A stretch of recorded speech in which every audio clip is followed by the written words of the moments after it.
नमस्कार, फर्स्ट बिहार झारखंड में आपका स्वागत है। मैं राहुल ओझा आपके साथ।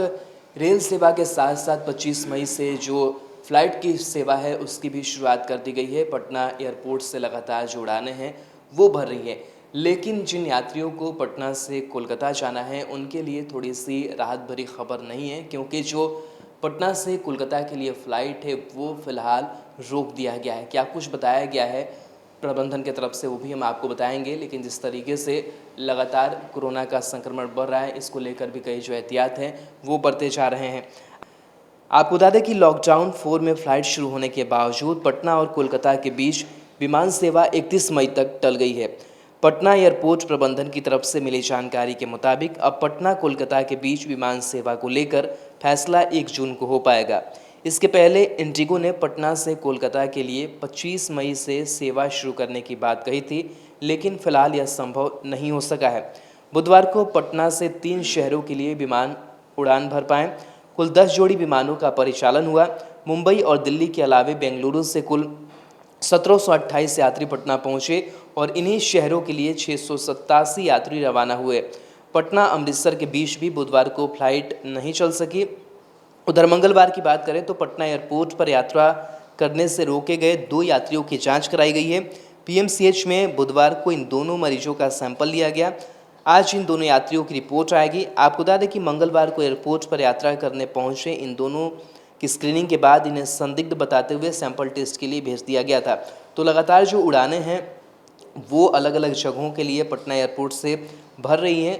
लोगों के लिए राहत भी खबर है, लेकिन जो लोग यात्रा करना चाहते हैं कोलकाता के लिए वो 31 मई तक फ़िलहाल यात्रा नहीं कर पाएंगे।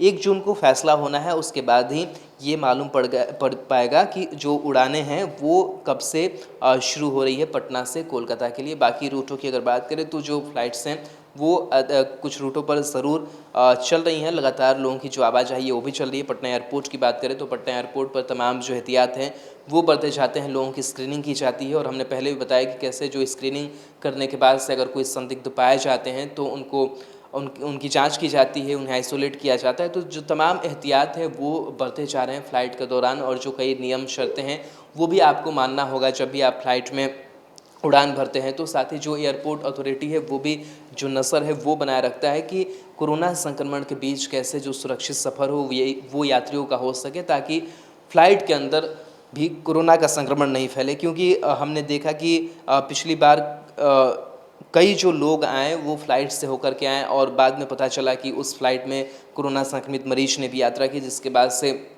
हाथ पांव फूलने लगे थे कि कैसे इन चीज़ों पर कंट्रोल किया जाए। लेकिन इन तमाम चीज़ों को एहतियात में देखते हुए सारे जो संसाधन है उपलब्ध कराए जाते हैं। जो लोग हैं वो सारी तैयारियों के साथ फ़्लाइट में बैठते हैं, उनकी पहले भी चेकिंग होती है, उतरते हैं वहाँ भी चेकिंग होती है।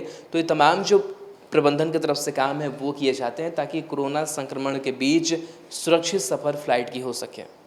बिहार के आधुनिक अस्पतालों में से एक NSMCH multi speciality 350 bedded hospital, अनुभवी डॉक्टर एवं ट्रेन्ड पैरामेडिकल स्टाफ, विश्व स्तरीय सुविधाओं के साथ अत्याधुनिक ऑपरेशन थिएटर, ICU, NICU, निशुल्क OPD परामर्श, 24 घंटे इमरजेंसी सर्विसेज और जटिल गर्भावस्था का इलाज। Netaji Subhash medical college and hospital, Amhara, Bihta, Patna.